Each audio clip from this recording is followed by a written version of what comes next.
My goodness, I get so many middle-aged people who are really in trouble now, post-viral illnesses and stuff. Oh, Really, really, there's much more to this virus than first meets yes. the eye. It's fascinating to me. Mhm. There are so many people, and initially in the first couple of months, these were all kind of told. People were told that they just had panic attacks, and it was all kind of psychosomatic stuff. And slowly, the medical profession is cottoning on that actually there's something much bigger happening.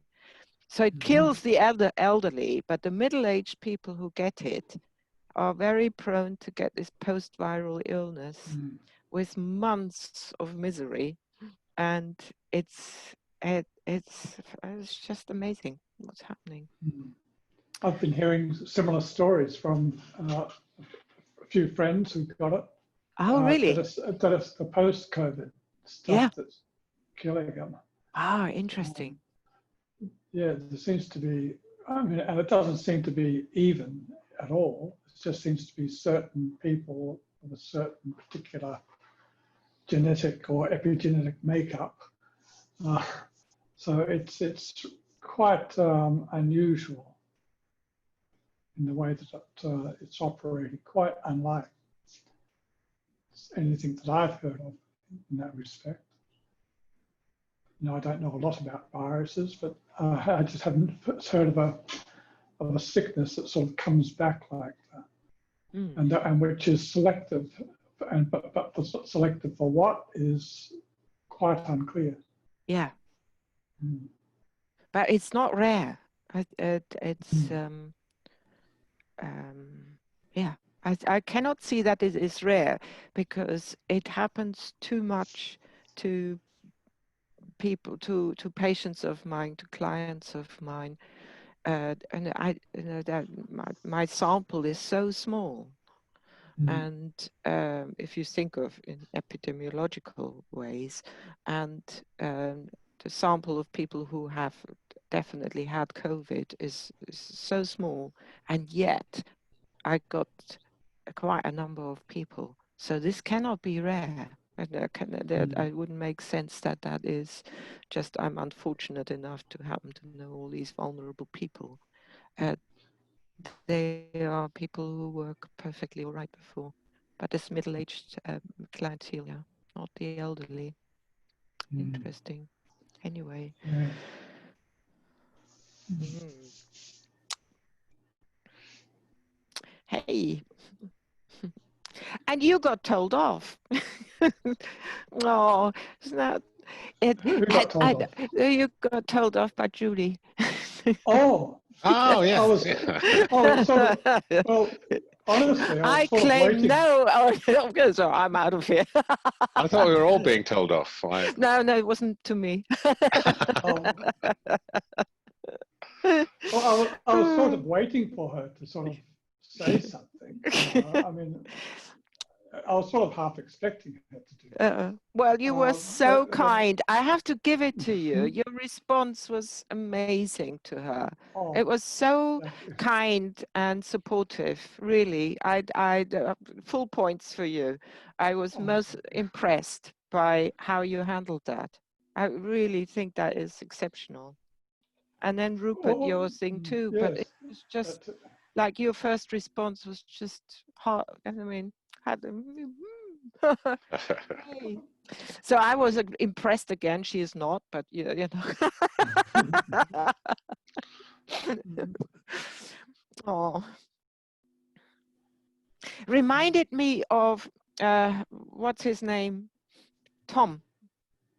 You know, I think there's something in that older youth, 20s, 30s, that just is after concrete answers. Remember when Tom lost his rag in the yes, in the sessions yeah, in the when he said this is all just waffling and theorizing, and I want it clear and concrete, and I'm going with behaviorism. because that tells me exactly what will happen.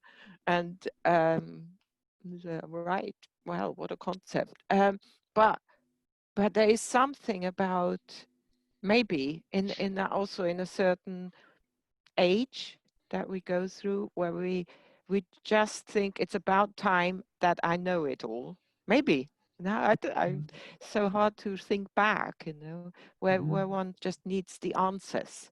One is fed up with the questioning of teenage, early adulthood, and not yet softened up by reality to know that actually that quest for concrete answers didn't really go very far, did it? And like our age, we softened up and say, okay, might as well park that. Yeah. That's not where it lies. I Maybe that's why the whole course was full of old geezers, really. I mean, it's just, Yeah. it doesn't appeal to the young. well, I think it does appeal. I think it's as you say, it's the uncertainty that is less appealing. But I sympathise very much with that. I can because I've been like that all my life. Really, I've always wanted cut and dried certainties, black and white. Want to know the answers, and so I'm very much, when I was talking to Tom, I was very sympathetic to that his approach, and but maybe you're right, mate. It's just time that even after you have to go through these different stages before you sort of recognize that it's much more difficult to accept things are not concrete. But on the other hand, it's nice that you can start young. I mean, it's nice that you can be presented with these positions at their age, which I wish I had been, because it means you'd probably be able to move on quicker without having to go through a lot of life. And with the fact that there are people you can talk to, and there are organizations you can join, courses you can go on, it's much better than it was when I was their age. There wasn't anything like they have now, and the possibilities that they've got now. And there's so many resources which are exploring these ideas from all sorts of different perspectives, which I think is also it's a sort of coming of age of these ideas. And I think a lot of it is through scientific inquiry, because there's a lot of science now which is recognizing that science is not compartmentalized, that it can only work in a holistic way, and that you're therefore having to bring in other ideas, and that this idea of a sort of definitive answer is not really likely. It's only going to lead to more questions. And I think that's a fairly new idea from a scientific perspective. There's only a few people I can think of when I was their age that I was reading where you've got that sort of questioning approach, and they were fairly, they weren't the mainstream. And I think now it's sort of mainstream, but you come with a questioning and a diverse approach rather than a fixed, narrow, compartmentalized position in scientific inquiries. Well, but that's interesting. That's doubly interesting then, isn't it? Because Tom didn't go with that. He went back to the 60s and behaviorism. He had to go back a long time to find that concreteness of Skinner, because exactly what you say. Lately, certainly in the 21st century, it's all about like, ooh, just like maybe, perhaps, who knows? And science has become this way of statistics and all that. It started 100 years ago, but he did not go with what you're saying, that even science is now promoting this kind of questioning. He went all the way back to the answers. Yeah, I just think, I think it's the two different things happening. There's one is that there's what the science is, and the way science is being presented now, but also there's us as human beings, and as we grow up, and I don't think that's going to change very much. I think that, you know, there is that at that sort of stage in your life, you probably do want some level of certainty. You are searching for that, but that doesn't mean that you can. What I'm saying is, you can go through that quicker. You can. It's not a bad starting point. I mean, Skinner's behaviorism is not a bad place to start with, because it's not. It's a place from which you can move on to accepting other ideas. I mean, once you've looked at that as to say, well, that's okay. Well, that's one way of looking at the world, but you can see it. There are anomalies within that theory, and then you can build out from that. But maybe you've just got to go through it from a personal point of view. So I think that there's a personal development, and then there's the way science generally.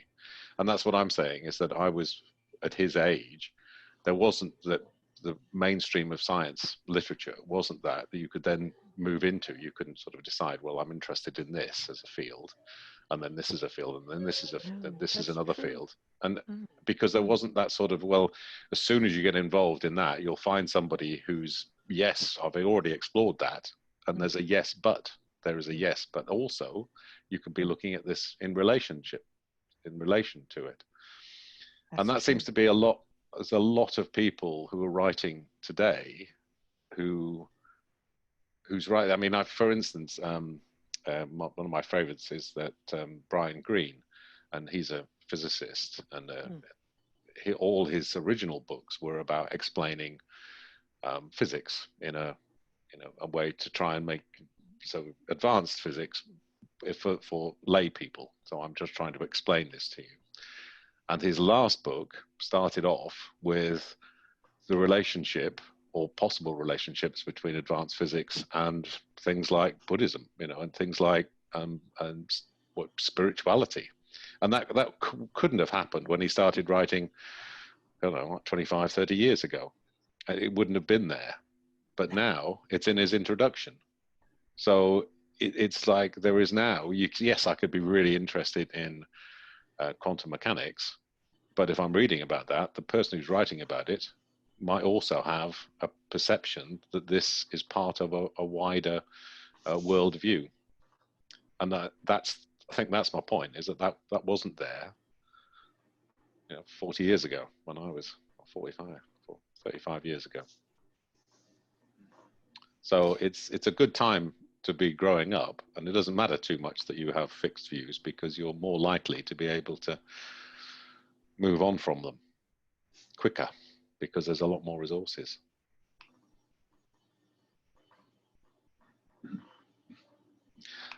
I've finished that book that Gary suggested, the Blueprint one, which I didn't like much when I started it, because I thought it was a bit silly, but actually I thought it was brilliant at the end. It was really interesting, and it made me think. I mean, his basic premise is this thing called the social suite, and what he says is that there are basic genetic underlying principles which guide our nature, the nature of being human, and he relates this eventually to morality, and he says what's good and what's bad is those things which make us work as a society. Effectively, that's what he's saying. It's just that we need, and that's similar to the other book that I was reading, the Humankind one, which was more about a personal, we're personally quite good people. This is that socially we're quite good people. So it's interesting that they've sort of coming to a similar perspective. But it made me think that if this is the case, and it seems like a very good argument, that there are underlying social principles, and that we need to be able to recognize those and build upon them rather than fight against them. That why is it that the things that we've been doing on the dharmic side like, for instance, silent retreats at Gaia House, almost do the opposite. They don't build on a social network by the very fact that they're sort of silent, and that you can't talk and you can't build a society. They seem to be focused on individualism, on building up an individual's dharma, and that's why we were saying sort of my dharma. But why is that the case? Why has that? It seems like, the more I thought about it, it's more like a sort of monastic perspective. It's almost that you do this study on your own. You develop the Dharma on your own. You don't do it within a society. And yet one of the key elements of it is Sangha, which is the sort of equivalent of a Dharmic community. And yet, even on our secular Dharma course, that really wasn't a key premise. It certainly didn't seem to be, to develop explicitly a society. Although Stephen talked about it, it didn't seem like an aim of the course. It may not have been that name of the course, but I think it was pretty central in his thinking. Yeah. Basically, building the city is the way that he expresses it. Building society, building, I guess, dharmic infiltrations into society that that people know about a way of being that is not reactive, and that's conducive to social well-being, very generally. And I think this is probably a lot of the people who went on that course were clearly veterans of retreats. Unlike myself, I'd never been on a retreat before. So there was quite a lot of prior knowledge and I guess prior expectation, and perhaps those expectations to a degree drove the way that people thought there. That this is sort of individual focused, it's not outward focused. Which of course is not a mistake. I mean, we have to look inwards, but we have to simultaneously use that in order to look outwards. It's not a one-way street. The concept of the Sangha, I think, is quite important, and of course many people come to this word Sangha with a traditional Buddhist conception, and even if they've watered it down a bit, there's still that Sangha thing sort of lingering in the background from tradition. And rather than seeing it as sort of an interconnected community, which is what I would imagine a Sangha to be. So yeah, there's just this tension, I think, between people who are focused on inward states, inward healing, inward sort of trying to answer questions, that sort of inward lookingness, as opposed to the real point of the Dharma, which is the interconnections that comes from that perspective. Yeah, it was interesting to me that it seems the culture of secular, well, maybe not secular Dharma, but whatever Dharma is in the West, where there is an encouragement to go on, or the central element of it seems to be retreats. That you go and you are encouraged to look inward, and there doesn't seem to be anything within that approach which encourages the development of the social aspect of Dharma. And that's where I'm sort of curious as to why that's happened. and to what, and the thinking of the people who are doing it. Because Stephen helped to set these things up, you know. I mean, it may be that he has, as you say, he's moved away from it and is looking at more of a general Sangha approach. Yeah. And he talked about it, but as I say, it didn't seem to be explicit in the aim of the course. Because I would have thought that you would, if, you know, as somebody who used to write university courses, that's the first thing you do. You sit down and you say what your general aims are, and then you have specific objectives that you try and evaluate whether you've met them. And that didn't seem to be that was central. It seemed to be more central that we were looking at the nature of the teachings of Gautama, and the interpretation of that. And it was only a sort of side effect, or possible side effect, that Sangha might come from that. So I'm just wondering whether it could be that there is a way of developing more social approach to the Dharma in this world, in the modern world. And if you were writing a definition, you know, going back to that idea, then what would it be? That it would be primarily about the tasks as presented, or the skills. Yes, reactivity is key, but again, reactivity is, I suppose, is presented and thought of as being a personal thing, and how I react and how I can cope with reactivity and how I can still reactivity, rather than the implications of that within a society. Mm-hmm. And the Eightfold Path, again, is presented from a individualist point of view, is presented from my position, my identity, how I speak, how I act, how I'm motivated, and not from a societal perspective. And maybe there is a different approach, and maybe that was Gautama's approach. We don't know, because we're not. Well, I'm not an expert in ancient Pali, but is it the case that it would only have been presented as individuals?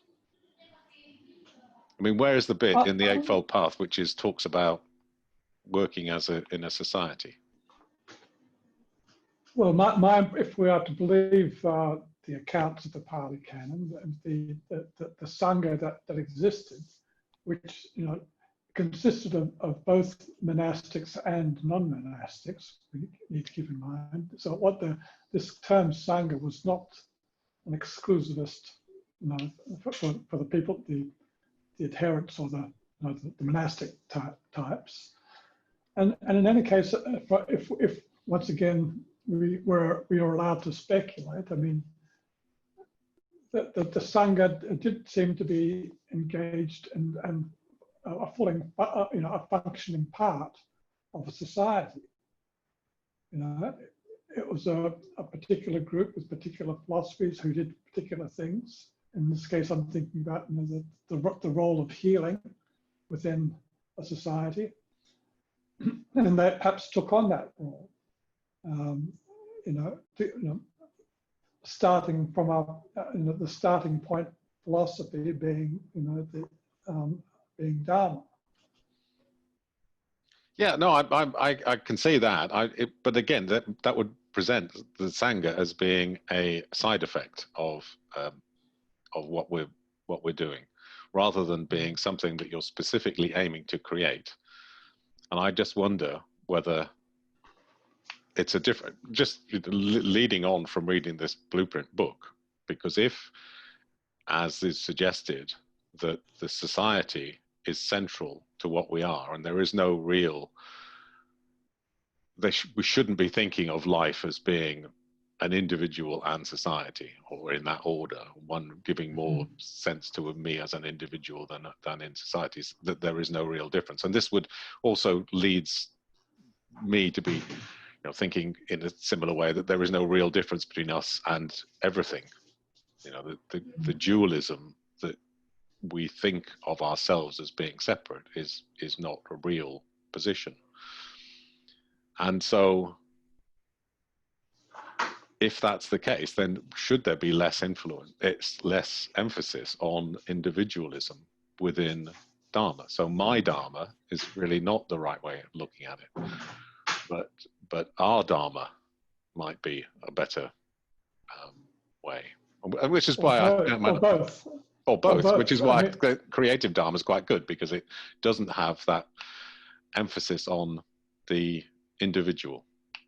It's just, I'm just wondering about the way that the Dharma as being presented from where I came to it, from reading Stephen's book and then going on various retreats and going to centers where they sort of study Buddhism. And it seemed that the way that we're interpreting it, I say we, is being generally Western Buddhism, is from this individualistic perspective, from the perspective of the individual, and anything else after that is a happy side effect. And I'm just wondering whether it could be that that's not the best way of looking at it, and that maybe it would be better to look at it, or equally as good to look at it, from the point of view of building society. Well, I obviously think both. We have to do both. Yeah. It's totally fascinating what you say there. I really see that.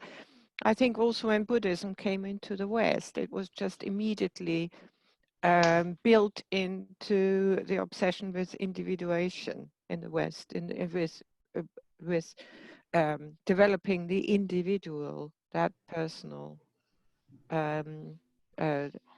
attainment, isn't it? And if you go to somewhere like Gaia House and you listen then to the little group meetings, or to what people contribute, or in the big whole question and answer stuff, you can see that it is really a lot of people are after their own personal enlightenment in a group of 60 or so, whatever you find there.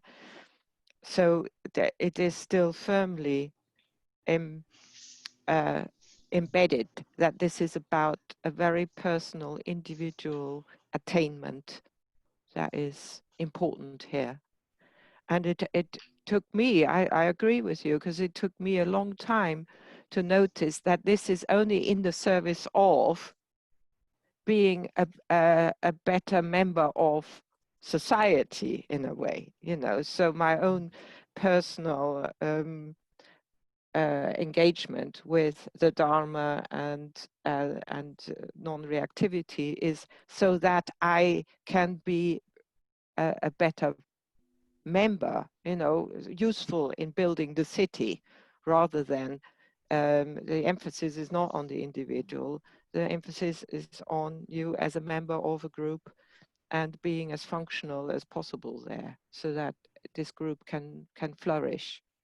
So in the service of, and maybe in the East that was always much more inherently known as a Sangha, how to make this group work well, rather than how to have personal attainment. But maybe in the history of Buddhism, it has always swung this way and that way a bit. What was the emphasis on it, and the movements between, should it be the individual, and that's what you alone have to achieve, and then what is necessary for society to be a good member, high functioning member of a group, of a society.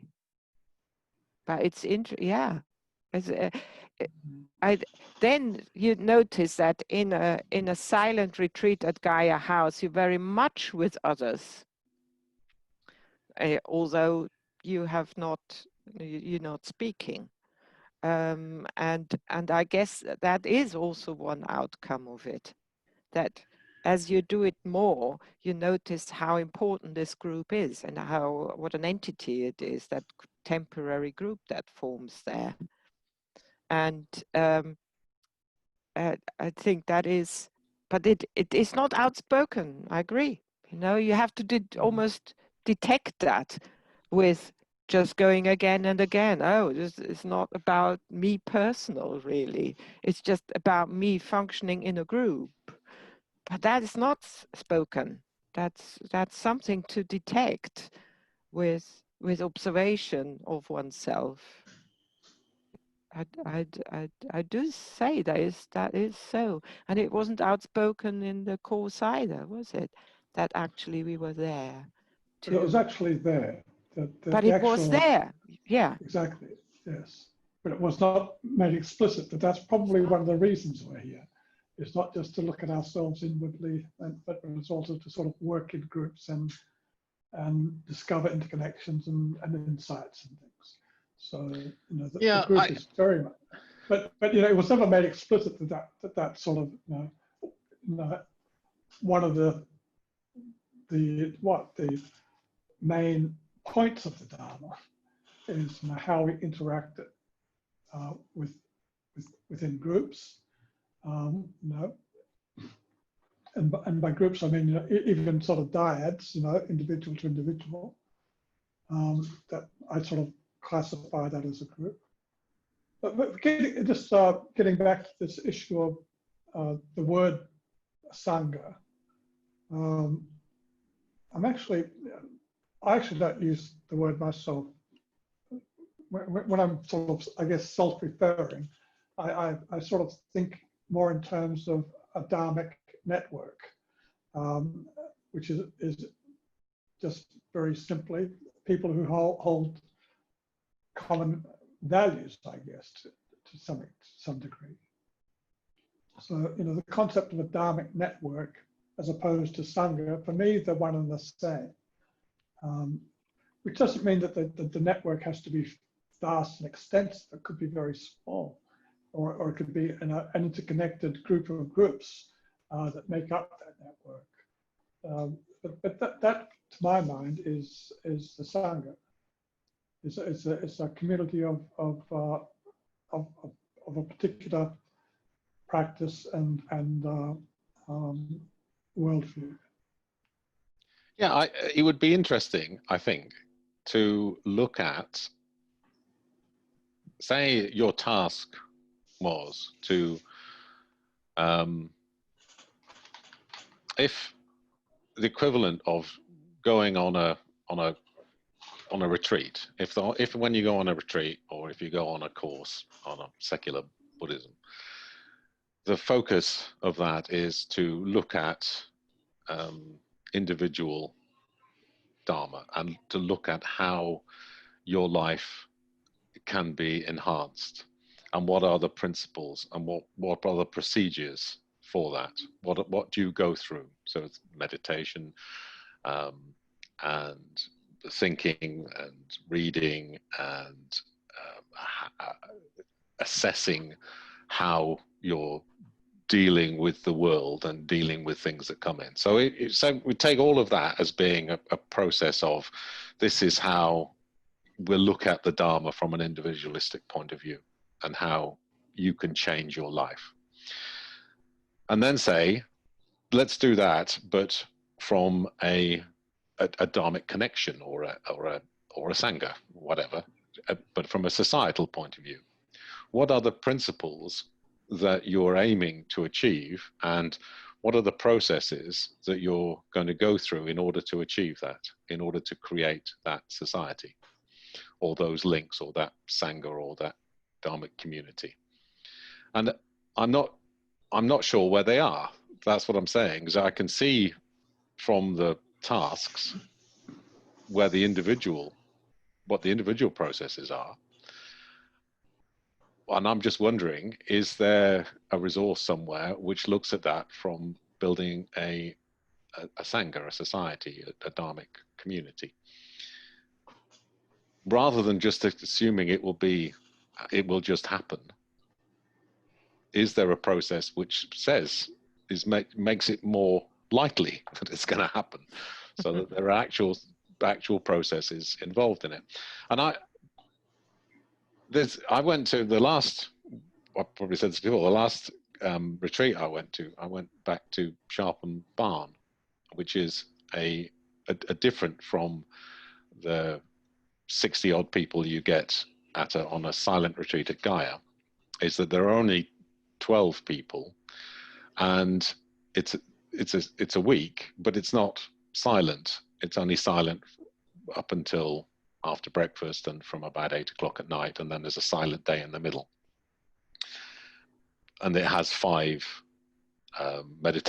formal meditation sessions, but the rest of the time you can talk, and you do work sessions and other things, but it's more of a community approach. And I'm still in touch with the people who were on it when I was at that last one, and I thought that was quite interesting. I've been on one before, and I'm not in touch with any of those people, but somehow this last one, it did sort of make a connection, and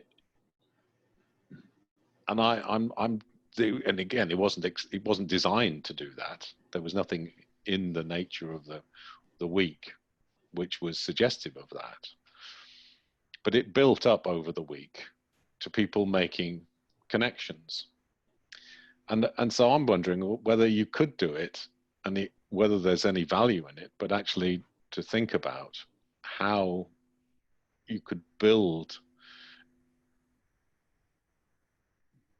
dharmic communities, dharmic connections within individuals as an explicit and specific focus, in the same way that the tasks are at the moment, they seem to be for an individual personal development.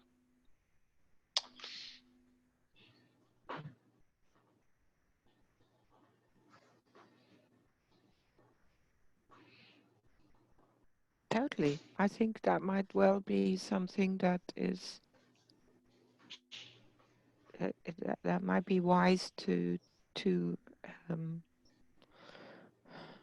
make more accessible and more explicit, that actually this is about. And it's at the moment it always seems around Gaia House is an afterthought. It's nothing that is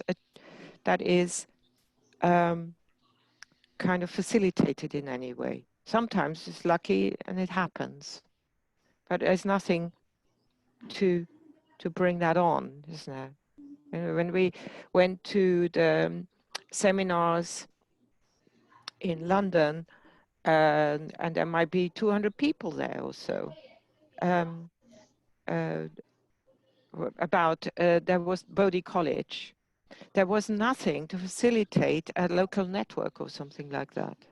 You know, it wasn't like, and now we give an hour to people just gathering in their regions or something like that, or people who would be interested to be in some form of group meeting on Zoom or whatever. There's nothing like that. We come as individual and we leave as individuals. And again, the focus on that was that it was in specialist areas of what we're dealing with. So from the perspective of Bodhi College, it was, here we are as the experts, and we'll split up into different fields in which you can narrow down your focus in the same way that sort of science used to be, rather than looking at the overlaps between these areas. And that's so cool what you say there. Yes. Where are the podium, the panel discussions, the overlap? Yes. And it seems that what we've been talking about actually is pretty much, it's been about this, is how do you talk about, how do you use the internet, how do you use technologies? And we've been focusing perhaps just on the mechanics of it, but maybe it's we ought to be thinking about what are the processes.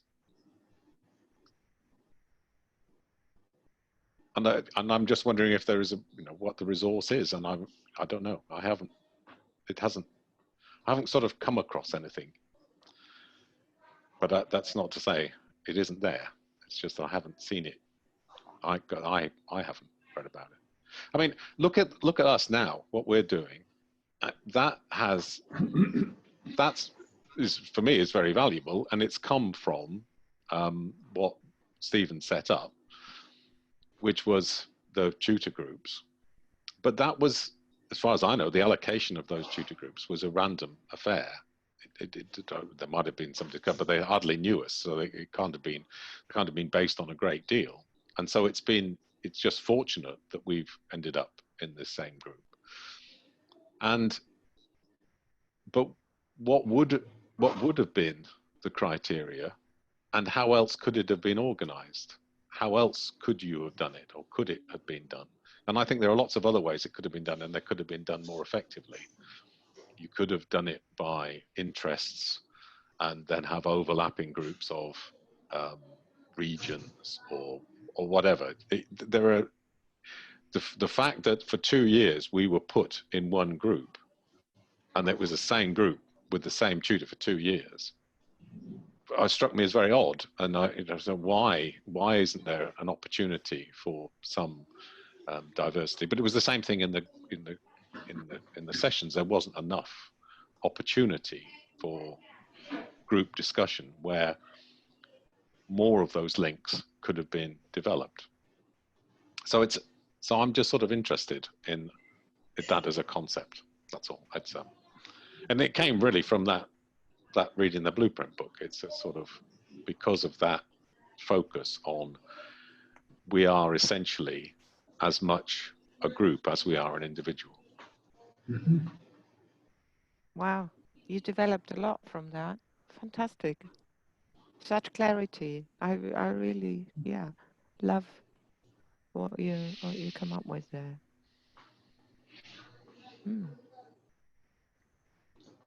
Cool. Well, can we hold it there? I've got to catch my employees before they leave. So. And I got to now look professional too.